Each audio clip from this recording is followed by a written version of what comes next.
तो देखिए, जिस तरीके से बीजेपी ने बाजी मारी है उस पर अब सवाल भी हालांकि खड़े हो रहे हैं, क्योंकि विपक्षी दलों का ये कहना है कि यहां सत्ता का दुरुपयोग करके बीजेपी जीती है। लेकिन ये जीत है और बीजेपी इसको लेकर काफी गदगद है, क्योंकि इसे सेमीफाइनल जिस तरह से विधानसभा चुनावों का कहा जा रहा था उसको लेकर हम बात करेंगे। मेरे साथ कई खास मेहमान हमारे साथ जुड़े हुए हैं।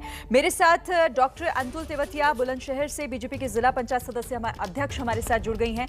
मेरे साथ आनंद चौधरी जो कि समाजवादी पार्टी से बलिया से जिला पंचायत अध्यक्ष चुने गए हैं। पहले तो आप दोनों को ही बहुत बहुत बधाई एबीपी न्यूज की तरफ से।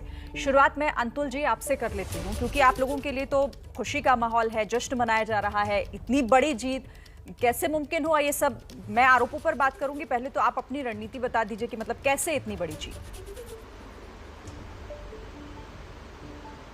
देखिए, भारतीय जनता पार्टी शुरू से ही लोकतंत्र पे विश्वास रखने वाली पार्टी रही है और हमारे माननीय मुख्यमंत्री जी, प्रधानमंत्री जी, हमारे प्रदेश अध्यक्ष जी, क्षेत्रीय अध्यक्ष जी, सबकी कुशल कार्यता और रणनीति के आधार पर हमने इतनी बड़ी प्रचंड जीत हासिल की है। ठीक है, आनंद चौधरी भी मेरे साथ है। आनंद चौधरी, बीजेपी का ये कहना है कि हमने ग्राउंड पर काम किया, जनता ने हमें चुना और इसीलिए इस तरह से ये जीत हमने दर्ज की है। आपको फिर क्यों लग रहा है कि सत्ता के दुरुपयोग का किया गया और उसकी बदौलत ये जीत मिली है बीजेपी को? सत्ता का दुरुपयोग देखिए हर जगह हुआ है। ये हमारे यहाँ भी किया गया है, ये पूरे प्रदेश में किया गया है। ये इसी के बल पर उन्होंने चुनाव जीता है हर जगह। यहाँ पर भी हमारे यहाँ भी उन्होंने हर जगह प्रयास किया। हमारे यहाँ जिला पंचायत सदस्यों को धमकाने का काम, उनके ऊपर एफआईआर दर्ज करने का काम, उनको परिवार को धमकाने का काम किया गया है। हर जगह ये हमारे यहाँ भी ये सारी सब चीजें हुई हैं और इसी के दम पर उन्होंने हर जगह ये चुनाव जीते हैं। ठीक है, लेकिन 5 सीटें जीती हैं आपने, 5 सीटें सिर्फ। आपको लग रहा है कि कहीं ना कहीं कमी तो रह गई है आपकी तरफ से भी? महज 5 सीटों पर जीत। 5 सीटों पर जीत हमारी हुई है। ये देखिए, शासन सत्ता का ये चुनाव है और उन्होंने हर प्रकार से अपने दम लगाने की कोशिश की है और उन्होंने ये उसी प्रकार से उन्होंने ये चुनाव जीता है। तो इसको ये कहना कि ये लोगों का इसमें नहीं था, हमारे लोगों का पूरा प्रयास था। उन्होंने इसी प्रकार से शासन का, सत्ता का उन्होंने बल प्रयोग करके लोगों को दबाने का काम कर लिया है। इस वजह से इनकी जीत हुई है। चलिए, मेरे साथ 2 और मेहमान जुड़ गए हैं। घनश्याम अनुरागी हमारे साथ पूर्व सांसद रहे हैं और अब बीजेपी के जिला पंचायत अध्यक्ष जालौन से चुने गए हैं। और मेरे साथ किशन सिंह चौधरी भी जुड़ गए हैं, जो कि मथुरा से जीते हैं। बहुत स्वागत है आप दोनों का, बधाई आप दोनों को ही। अनुरागी जी, शुरुआत आपसे कर लेती हूँ। मुझे बताइए जरा कि सांसद आप रहे हैं, मतलब ये समझा जा सकता है कि पहले आप सांसद रहे, लेकिन अब यहाँ पर पार्टी को आपको जिला पंचायत अध्यक्ष के चुनाव के लिए उतारना पड़ा। चुनौती बहुत बड़ी लग रही थी क्या? हालांकि जीत आपको मिली है। सबसे पहले तो मैं आपके चैनल के माध्यम से सभी लोगों को धन्यवाद देता हूं और आपके जो आपने कहा है चुनौती बड़ी लग रही थी, बिल्कुल मैं समझता हूं, या तो आप लोग समझ नहीं पाए हैं कि चुनौती बड़ी चुनौती थी ही नहीं। भारतीय जनता पार्टी का जिस तरह से गांव लेवल पर काम है, उस आधार पर ऐसी परिस्थितियां थी कि चुनाव तो एक तरफा पूरे प्रदेश में था ही। चूंकि मैं देखता हूं कि 18 यहाँ 25 बोर्ड में 25 सदस्य थे, 24 सदस्यों ने वोट डाला, जिसमें 18 भारतीय जनता पार्टी को मिला है। मैं समझता हूं कि एक तरफा चुनाव हुआ है और ये जीत भारतीय जनता पार्टी के नेतृत्व की है। माननीय मुख्यमंत्री जी का बेहतर विकास और प्रदेश अध्यक्ष जी माननीय बेहतर उनका प्रदेश का बेहतर संचालन माननीय प्रदेश अध्यक्ष जी और नेतृत्व का पूरी सरकार का बेहतर काम। मैं समझता हूं देश और प्रदेश में जो सरकार चल रही है उसका मैसेज है पूरे देश में, गांव में, गली गली में कि काम हुआ है, हो रहा है। ऐसे अनगिनत मुद्दे थे जो कभी नहीं सुलझ सकते थे और इस सरकार ने चुटकियों में सुलझा दिए। तो मैं समझता हूं देश की भावनाएं, आम लोगों की भावनाएं भारतीय जनता पार्टी के साथ है। तो ये हमारी जो जीत हुई है, ये भारतीय जनता पार्टी की जीत है और बेहतर काम का यही नतीजा है, बेहतर काम रहा। तो कोई आरोप प्रत्यारोप यदि कोई करता है तो मैं समझता हूं कि देखिए, ये आरोप विपक्ष का भी है, यहाँ पर ये आरोप विपक्ष का भी है घनश्याम अनुरागी कि आपके तो उतने उम्मीदवार भी नहीं जीते थे जितने आपके वोट मिल गए आपको। ये अंकों का जो फेर है, जिस तरीके से विपक्ष कह रहा है कि यहीं पर यही आपने किया, एक माहौल पूरा बनाया जिसकी वजह से जीत आपको मिली, आरोप है सीधे तौर पर आप पर। अच्छा, आप ये बताइए कि हमारे ही लोग ग्राम पंचायत और जिला पंचायत और क्षेत्र पंचायत और जिला पंचायत का, चूंकि भारतीय जनता पार्टी चूंकि इतनी बड़ी पार्टी, इतने ज्यादा कार्यकर्ता है, तो हम बहुत लोग, हमारे ही लोग एक एक जगह 4-4, 6-6 लड़ गए थे। जब हमारे ही परिवार के जीत जाएंगे तो वोट पार्टी को दे ही देंगे। तो ज्यादातर पूरे प्रदेश में जो निर्दलियों की संख्या थी, जो अदर संख्या थी, वो भारतीय जनता पार्टी के कार्यकर्ता ही जीते थे। और आप चूंकि परिस्थितियां ये थी कि चूंकि हमारे परिवार के लोग थे, उन्होंने कहा नहीं हम तो निर्दलीय जीते थे, क्योंकि हमारा माहौल था, इसलिए हम आप वोट तो पार्टी के है और पार्टी को ही देंगे। जालौन की मैं बात कर रही हूं, एक सेकंड। वहां पर बीजेपी के 6 और बीएसपी के 7, आप समझ रहे हैं, मतलब बीजेपी के यहाँ पर 6 यानी कम है और बीएसपी के 7, और इसीलिए कांग्रेस ये आरोप लगा रही है कि आपको मदद मिली है और बीएसपी ने आपके लिए यहाँ पर राह आसान की, उनकी मदद से आप जीते हैं, ये कांग्रेस का आरोप है। देखिए हमारे बीजेपी के 8 थे, 6 नहीं 8, बीजेपी के 8 थे, और निर्दलीय हमारे जो 3 निर्दलीय थे वो भी हमारे थे। और रहा बसपा के पास, चूंकि भारतीय जनता पार्टी के, चूंकि हम ही प्रत्याशी, भारतीय जनता पार्टी के हम प्रत्याशी थे, बहुजन समाज पार्टी का कोई प्रत्याशी न होने के कारण जो लोग थे उन लोगों ने सपोर्ट किया। ठीक है, ठीक है, चलिए आप रहिए मेरे साथ। किशन सिंह चौधरी भी मेरे साथ हैं। किशन सिंह जी, अब देखिए ये भी कहा जा रहा है कि जहां पर तीसरे नंबर की पार्टी बीजेपी थी, वहां पर भी बीजेपी इतनी बड़ी तरीके से जीत गई है, बड़ी जीत बीजेपी ने हासिल की है, और यही समझ नहीं आ रहा विपक्ष को। देखिए, मैं आपके माध्यम से और ये तीनों लोगों से न्यारी नगरी भगवान श्री कृष्ण योगीराज की नगरी से आप सबको बहुत बहुत धन्यवाद और साधुवाद देना चाहता हूँ।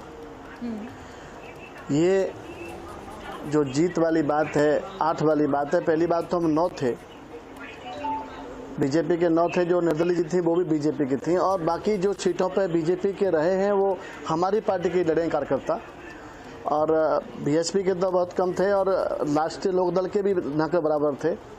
और हमारी जो हार भैया, बहुत कम वोटों से हार भैया जो सदस्य हमारे हारे हैं। इसलिए जितने लोगों ने मुझे वोट दिया है वो माननीय योगी जी और माननीय हमारे मोदी जी की निष्ठा और उनके सब काम को देखते हुए मुझे सभी लोगों ने, मेरे माननीय सदस्यों ने मुझे समर्थन दिया और मुझे यहाँ अध्यक्ष घोषित करवाया है। मैं उन सबका बहुत बहुत आभारी हूँ। ठीक है, मेरे साथ एक और मेहमान जुड़ गए हैं। वाराणसी से बीजेपी से जीत कर आई हैं सपना सिंह हमारे साथ है। सपना सिंह जी, क्या इसको ये माना जाए सेमीफाइनल इससे कहा जा रहा है 2000 विधानसभा चुनाव आगे जो आने वाले हैं उसके लिए, क्या लग रहा है आपको कि ये राह आसान करने वाला है बीजेपी के लिए? जी बिल्कुल, राह आसान करने वाला है, क्योंकि ये मैं प्रण लेती हूँ, संकल्प लेती हूँ कि 2022 में माननीय श्री मुख्यमंत्री जी ही आएंगे। ये मेरी तरफ से पूरी हो रहेगी। माननीय मुख्यमंत्री जी, प्रधानमंत्री जी से प्रभावित होकर अपने उत्तर प्रदेश के मुख्यमंत्री योगीनाथ जी के आशीर्वाद से मुझे मौका मिला है गाजीपुर से जिला पंचायत अध्यक्ष बनने का सौभाग्य प्राप्त किया। हमने मुख्यमंत्री जी पे हमने भरोसा किया, उन्होंने मुझ पे भरोसा किया, और मेरे एमएलसी विशाल चंचल जी, श्री कौशलेन जी प्रभारी गाजीपुर, आनंद स्वरूप प्रभारी मंत्री गाजीपुर, डॉक्टर मुकेश सिंह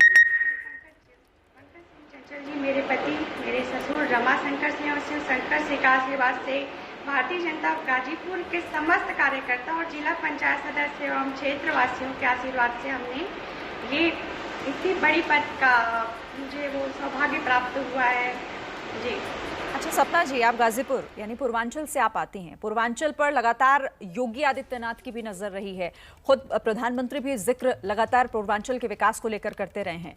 तो अब क्या लग रहा है आगे कि पूर्वांचल में किस तरह से बीजेपी के लिए आगे की राहें आसान हैं, या फिर 2022 को हम कैसे देख रहे हैं, आप लोग अब कैसे देख रहे हैं?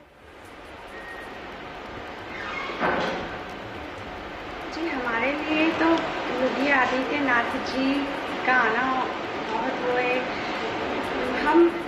हमें कोई शंका नहीं है, हम योगी महाराज जी को ही देख रहे हैं और उनके कार्यों को लेके भी पूर्वांचल में बहुत अच्छा ही वो चल रहा है, तो उनका ही आना है और कुछ नहीं।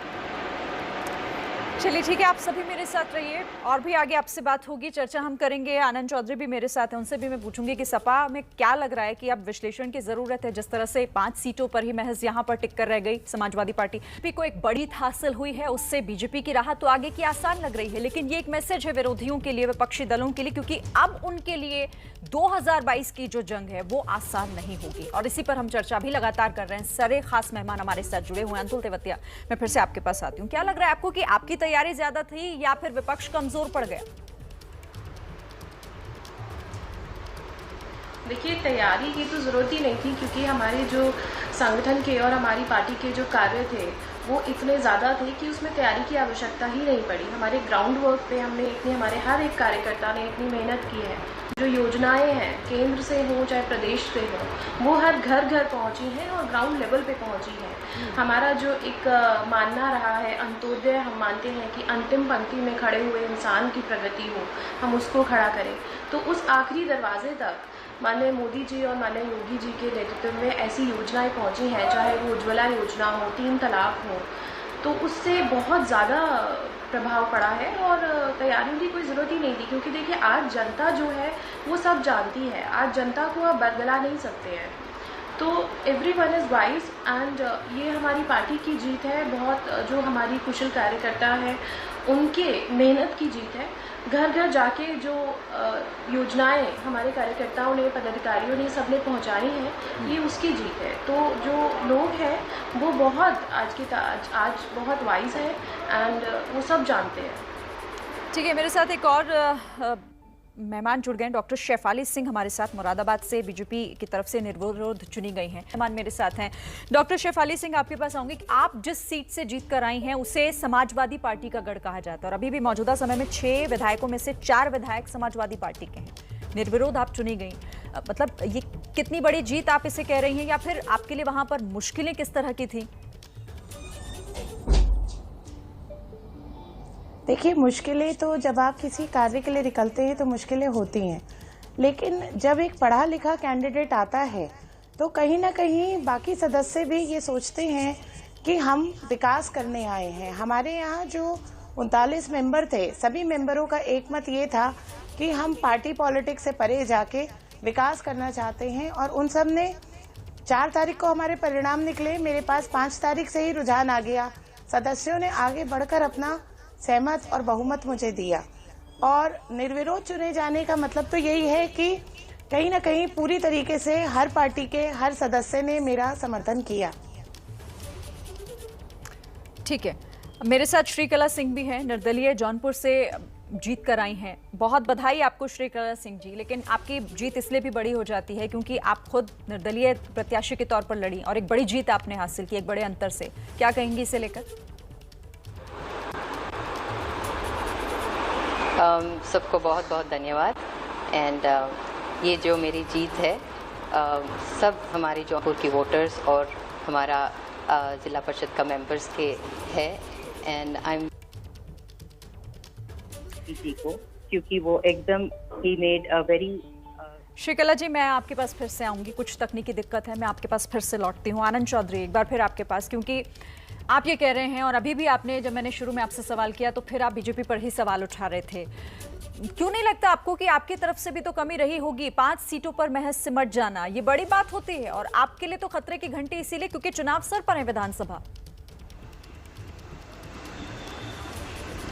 देखिए, जिला पंचायत सदस्यों का जो जब चुनाव हुआ था, जनता उसमें वोट करती है और जनता ने अपना रुझान दिखा दिया था समाजवादी पार्टी की तरफ। जिला पंचायत सदस्य सबसे ज्यादा समाजवादी पार्टी की जीत के आए थे और ये जब मेंबर्स का जब चुनाव है, मेंबर्स को वोट देना है जिला पंचायत अध्यक्ष के लिए, तो उसमें बल प्रयोग करके भाजपा ने उनको जिताने का काम किया है और ये बल प्रयोग किया है। उन्होंने शासन सत्ता का पूरा उन्होंने इस्तेमाल किया है और जनता की तरफ से जो रुझान है वो समाजवादी पार्टी की तरफ है। क्या आप इसको आप कह रहे हैं कि बल पूर्वक यहाँ पर किया, इसको लेकर शिकायत करेंगे क्या? जल्दी से जवाब दीजिएगा। शिकायत कर रहे हैं और हमने यहाँ पर अपने प्रशासन को हमने यहाँ पर अवगत कराया। हमने उनसे रिक्वेस्ट की कि यहाँ पर हमारे साथ जातियाँ हो रही हैं, पर सरकार उनकी है और वो इसी वजह से अपने हिसाब से उन चीज़ों को रोकने का पूरा भरसक कोशिश करना है कि हमारी आवाज़ न उठने पाए। ठीक है, देखिए इस तरह से जब चुनाव होते हैं, उसके नतीजे आते हैं, तो उसके बाद आरोप और प्रत्यारोप भी शुरू हो जाते हैं और बहरहाल इस बार भी वही कुछ हम देख रहे हैं। आप सभी को बहुत बहुत बधाई, आप सभी जीत कर आए हैं। बहुत बहुत बधाई एबीपी न्यूज़ की तरफ से। फिलहाल शुक्रिया हमारे साथ जुड़ने के लिए।